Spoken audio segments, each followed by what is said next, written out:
Hey everybody, my name is Philip Shepard. I'm a local real estate agent located right here in Northwest Arkansas. And today we're going to be talking about something a little bit different, which is the fact that I just got back from the Fayetteville Startup Junkie, basically startup crawl. And what they do there is that every single year, a couple times a year, they have this crawl effect where they invite all the local startups that are around the whole area. So Bentonville, Springdale, Rogers, and Fayetteville, they all come down to Fayetteville right in the downtown square. It's a big party. They have bands there, they have food, they have beer, they have obviously alcohol, and all the startups come right there in just this massive, huge area, like multi-level area. And basically they invite the whole community out and they kind of go through all the startups and all the cool things that are happening in the whole startup culture in Northwest Arkansas. So today I'm gonna be talking about just of the more interesting few startups that are located right here in Northwest Arkansas. So let's talk about that. And before we jump into the content, once again, guys, if you could like and also subscribe to the video, it would be amazing. I try to produce as much content pertaining to Northwest Arkansas as humanly possible. So if you could like that video and subscribe, it just makes sure that my content goes out to everybody who's looking to move to Northwest Arkansas. I really appreciate it, guys. Thanks a lot. All right, so the first interesting startup that we're gonna be talking about is called Fr8 Hub. Now, the interesting thing about Fr8 Hub is I've been to a couple events and seen the CEO speak about this whole new concept about transportation. So if you aren't aware, JB Hunt is located right in Northwest Arkansas. So it's its main headquarters right here. And so you see a lot of transportation startups just happening around the whole area, but this one stood out to me because it's so interesting. It's reimagining how we do transportation across America. So what Fr8 Hub does is, let me kind of describe it because it's super fascinating, is when we do transportation, usually there's a rules that we can only drive a certain amount of hours per day, usually 8 to 10, I believe. I'm not an expert. What happens is that a truck driver will drive, 8 to 10 hours, stop, sleep, and then move on. What Fr8 Hub is trying to do is actually make nodes in major pathways along the area. So what they're doing is let's say for instance, there's a node in Kansas City to NWA. What happens is that a truck driver can drive from NWA and then to Kansas City, drop a load, drop their truckload and then drive another load back down to Northwest Arkansas.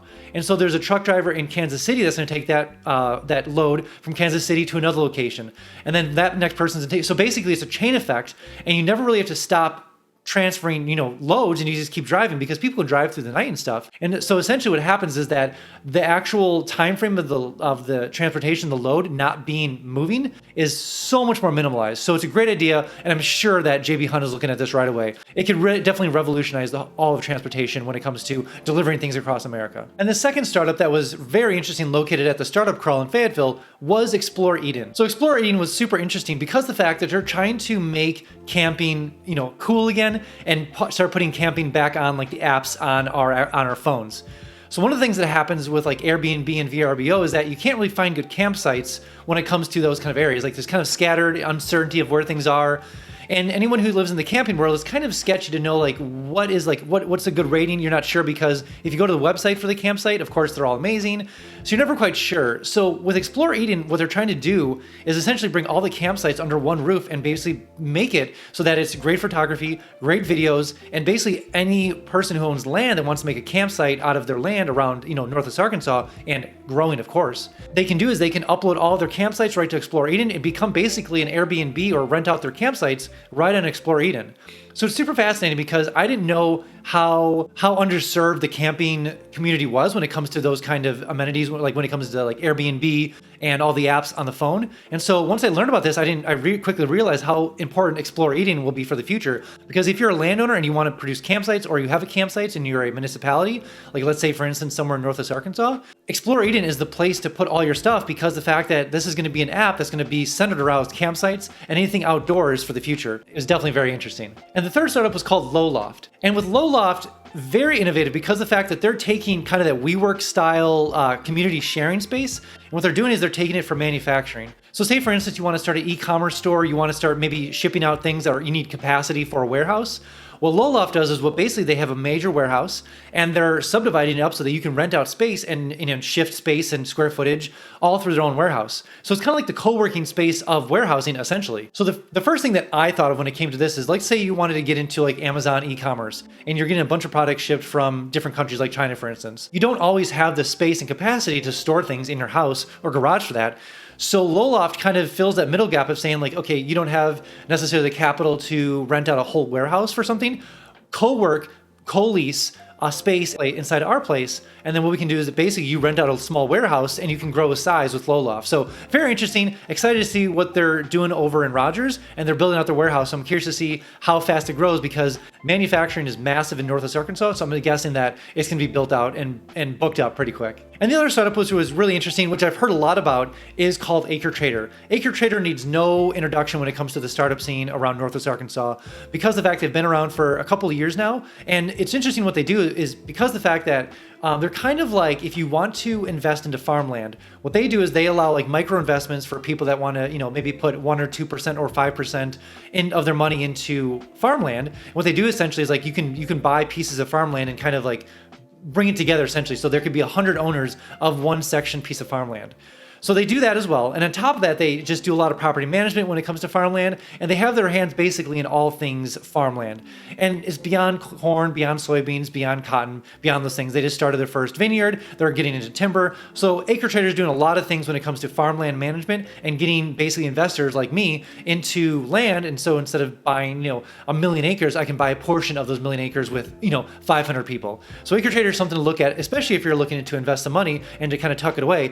Definitely check out Acretrader. That reminds me, I have a 3-day itinerary linked below. So let's say you're coming down to Northwest Arkansas and you're going to quickly realize there's so much to do in Northwest Arkansas. So I made a 3-day itinerary just kind of focusing on those main couple core things you can do because it's so overwhelming when you get here. So if you're into food, if you're into sightseeing, if you're an adventurer, if you're into sports, or if you have kids, I made a 3-day itinerary linked below for you. So go ahead and download it and use it and then come down to Northwest Arkansas and use the whole itinerary. And also, when you do come down here, definitely give me a call because I can show you some homes and I can give you the $10 tour and we can see how far your dollar will go in Northwest Arkansas compared to where you're coming from. And this next one, I had to be explained to because you'll see why in a second. But the second one is called FemPAQ. So I'm not a female, as you quite know. So FemPAQ essentially is just a feminine emergency pack. So my major question was like, why does this need to exist? And the owner was gracious to tell me why. And through obviously the struggles of the monthly time for women, how extreme it can be for when you don't have that protection or you don't have emergency stuff ready and available. And so the example that she gave is that a lot of times, essentially what happens is that you're in schools, you're in business, and you're on the road. There's no emergency packs for that when that time of the month comes. And so what she does is not only it's more than just a tampon and more than those things, it's a full pack. So what she's trying to do is solve a full package so she can get in airplanes, she can be in schools, she can be in government locations, she can be in all those locations where emergency happens and there's availability for that emergency pack ready for females that need to take care of things right away. So I thought it was super fascinating. I'm not doing a good job explaining it because obviously it's out of my repertoire to say the least, but definitely check out FemPAQ. I'll put the links below for all these things, of course. And last but not least is a blockchain technology company called MyCellium. So MyCellium essentially is a couple different combinations of things. First off, essentially is you hook up this device up to your internet and you put it inside your house. And what this does is it kind of broadcasts your internet beyond your house itself. Usually you put it on top, you put it outside, so it gets a bigger signal than the house that you live in. It allows Internet of Things devices, so IoT devices, to connect to this actual service. And so you're thinking about like, why would I want necessarily other devices connecting to my Wi-Fi service? Well, the first thing is that it's completely separate, so like they're not accessing your Wi-Fi, completely private, completely secure. And it's not like people are walking around with their cell phone service and picking up these things. And so it only allows IoT devices like thermometers and cars and other things that are connected to IoT devices, even like scooters and soil testers, whatever is IoT, connects to these actual signals produced by anyone in the area. But the other advantage is the fact that not only are you allowing things to connect to this service, you're actually getting paid to allow the service as well. So it actually is quite a bit of money per month, so it's really interesting to look at. So you basically allow this device to broadcast your internet, but it's also doing a good service for the world because in the long term, there's gonna be so many Internet of Things devices that need to connect to the internet. And so it's an innovative way of doing this because everything runs on the blockchain, it's completely secure, and you get paid to do it. And you're basically allowing broadcasting the internet for Internet of Things devices to use it. So super fascinating. I'm curious to see how it goes. They're located right in Northwest Arkansas at the moment, but they're expanding quickly. So expect maybe in your neighborhood, you'll see one of these devices here pretty soon. So very interesting to say the least. All right, that's all I have for you guys today. Really appreciate you guys watching. Again, if you are coming down to Northwest Arkansas, download my 3-day itinerary link below. If you're an adventurer, if you're into sports, if you have kids, if you're a sightseer, if you're a foodie, there's an itinerary dedicated to you. Because one thing you'll notice when you get down here, there's so much to do, so the itinerary helps a ton. Also, when you do come down here, definitely give me a call because I can give you the $10 tour and we can see how far your dollar will go in Northwest Arkansas compared to where you're coming from. All right, guys, I'll see you in the next one.